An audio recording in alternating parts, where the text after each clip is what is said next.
Olá, meus amigos. Mais um domingo, mais um estudo da Gênesis. Nós vamos agora para o capítulo 2. O capítulo 1 foi muito interessante, toda a conversa que a gente teve ali. As coisas que muitas vezes estão escritas ali, a gente nega em observar, ou por causa da hermenêutica ou da semiótica, a gente já decide o que está, como está, e deixa de aprender muitas passagens, né? Vimos muitas coisas bonitas, como a descrição lá da Bíblia bate muito com a criação do planeta, desde um único continente, desde os répteis. Então, quem não viu ainda, vai lá ver. E quem já viu, vamos para a parte 2. Vamos lá, vamos para o capítulo 2 da Gênesis. Assim foram concluídos o céu e a terra com todo o seu exército. Seu exército, provavelmente, ali é a criação da vida, né?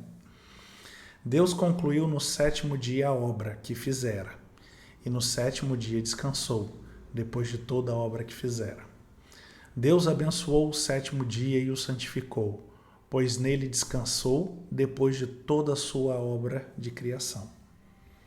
Essa é a história do céu e da terra quando foram criados. A experiência da liberdade, o paraíso.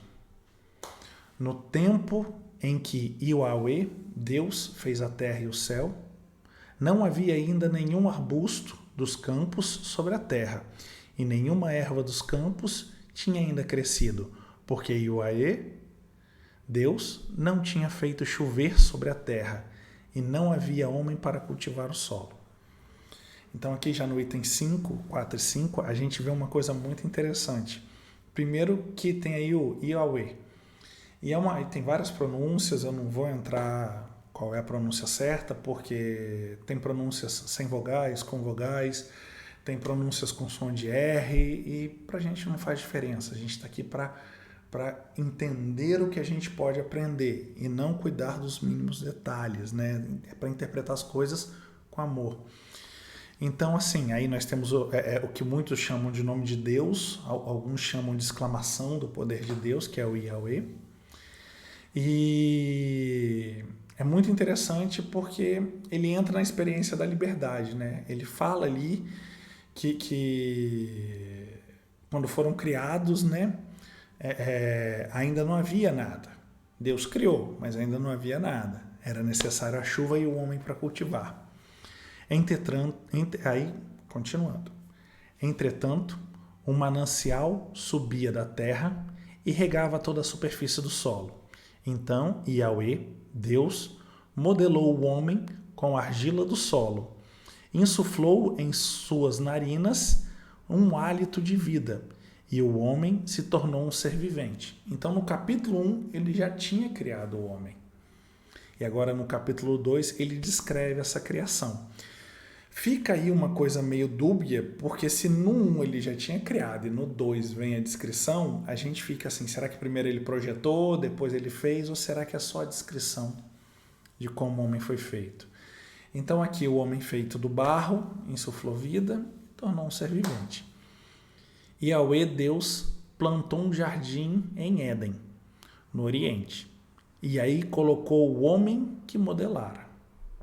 Yahweh fez crescer do solo toda espécie de árvore formosa de ver e boas de comer, e a árvore da vida no meio do jardim, e a árvore do conhecimento e do bem e do mal. Um rio saía de Éden para regar o jardim, e de lá se dividia, formando 4 braços. O primeiro chamava-se Fison. Rodeia toda a terra de Élvia, onde há ouro. É puro ouro dessa terra, na qual se encontra o obdelion e a pedra de ônix. O segundo rio chama-se Gion, rodeia toda a terra de Cut. O terceiro rio se chama Tigre, corre pelo oriente da Assíria. O quarto rio é o Eufrates. E Yahweh tomou o homem e o colocou no jardim do Éden para cultivar e guardar. Yahweh deu ao homem este mandamento: podes comer de todas as árvores do jardim, mas da árvore do conhecimento do bem e do mal não comerás, porque no dia em que dela comeres, terás que morrer.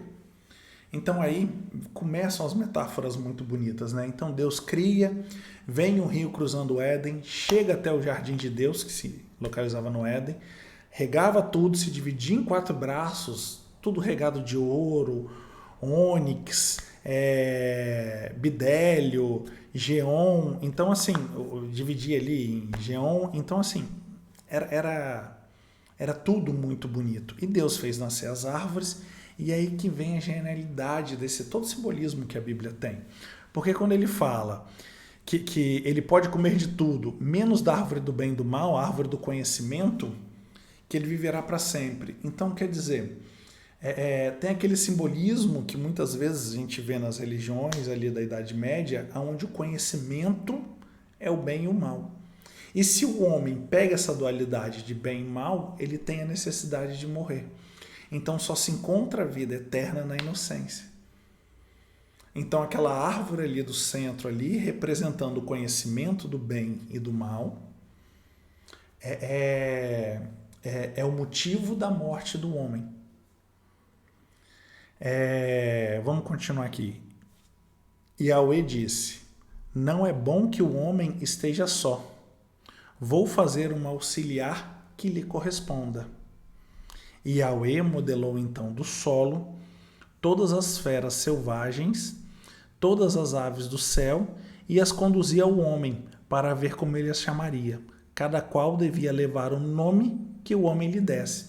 E aí isso é muito interessante, porque Deus cria tudo, Deus criou a mulher para acompanhar o homem, criou ali os animais e trouxe o homem para dar nome para eles.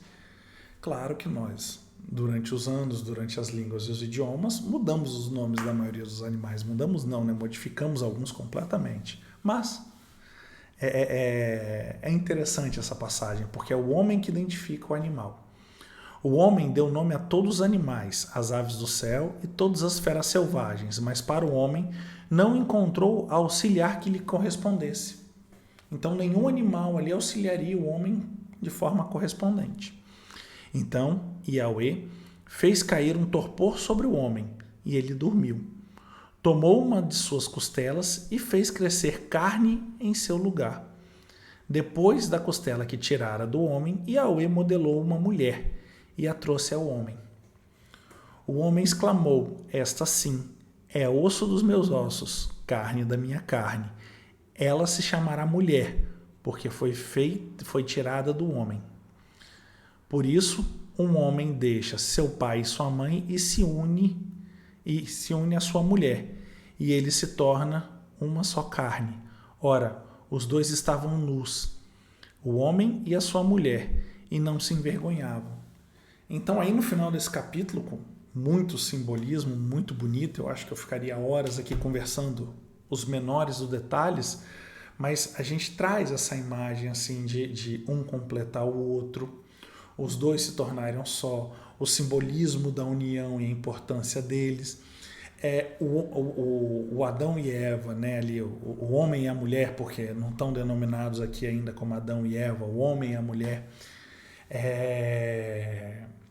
estavam nus, isso não perturbava eles ainda não tinham conhecido o bem e o mal, não tinham adquirido conhecimento, tudo se formara com muita inocência, formando uma impressão pura, né? de uma intenção de perpetuar. E isso é muito interessante, porque quando Deus cria ali o paraíso, e é a primeira vez que a gente ouve falar de paraíso, que é o Éden, é muito interessante, porque o destino do homem era procurar a árvore do conhecimento e comer o fruto do bem e do mal. Por quê? Se não fosse ali, seria depois. Se não fosse depois, seria depois ainda, porque tudo que se introduz a um caminho culmina na execução dele. Se Adão e Eva não houvessem de ter comido esses frutos, eles não teriam morrido e subido aos céus. Não haveríamos todos nós evoluindo, crescendo e aprendendo. Não havia a humanidade, a irmandade. Então, assim, parece uma coisa boba, Mas se a gente consegue perceber que aquela árvore foi colocada ali para mais cedo ou mais tarde, ou o homem poder seguir a trajetória que está aqui hoje, mostra toda a sabedoria da criação e até onde a gente deve chegar. Então, assim, de forma maravilhosa, de forma encantadora, a gente começa a perceber, tirando a inocência da criação de Deus, né, tirando aquela coisa que é o pecado do homem, não, é a natureza, é natural. Se estava ali é porque ia acontecer. E muitas coisas da nossa vida, principalmente quem é mais velho como eu, tem essa percepção. Muitas coisas que nós lutamos contra os nossos pais, quantas coisas a gente negou nos nossos entes queridos, é o que culminou a gente em fazer. Ah, mas eu era jovem. Não, você só estava vivendo a inocência. Quando você comeu do fruto do conhecimento, experimentou o bem e o mal, viu que como seus pais, seus avós, seus tios agiam, era a forma certa. Então todo esse simbolismo no capítulo 2 do amadurecimento do ser é fantástico. Muda completamente assim a nossa percepção de desdobramento da vida, né? Porque se não fosse para ser destino do homem, por que Deus colocaria ali? Deixaria duas almas à eternidade no Éden, ponto final. Mas qual seria a utilidade disso? É como é a discussão da criação do Big Bang. Se o Big Bang realmente existiu, se Deus é uma inteligência suprema, ele precisa mesmo modelar cada coisa segundo a segundo, ou ele só faz dois átomos se chocarem e ele sabe aonde isso vai dar? Então, esse simbolismo que tem na Bíblia, da necessidade do conhecimento, porque é isso. A gente sai para o mundo para isso, para adquirir conhecimento, para reconhecer o bem e o mal. A gente erra, a gente peca. Eu já falei isso aqui em outras oportunidades. Não há nada mais seu do que seu erro. É a coisa que originalmente é sua. Acertar, você até aprende a acertar observando os outros. Mas errar é só seu. Porque as pessoas podem te falar e você escolhe errar. Então errar é a coisa que você pode adquirir mais sua e a melhor chance de evolução e aprendizado. Para que abrir mão disso? Admite seu erro, reconhece. Se precisar repetir para aprender, repete. Mas evita. É melhor evitar, causa menos dor. Então assim, eu vou terminar repetindo aqui uma frase que eu achei fantástica. Ora, os dois estavam nus, o homem e a mulher, e não se envergonhavam. Então, assim, quando o homem se une a uma mulher e são uma carne só, se unificam, não há vergonha entre um e outro. Não há pudor excessivo, não há ocultação. Um está aberta ao outro, a conhecer no outro o tanto que ele conhece em si. Encontrar no outro a intimidade que tem consigo. E é fantástico, porque é um novo momento na nossa vida, né? É um novo encontro. Então, assim, termino com esse aprendizado que para mim foi lindo. Desejo um ótimo dia, uma ótima semana. Muita prosperidade, muita luz para todos vocês. Deixem seus comentários, digam o que vocês acharam,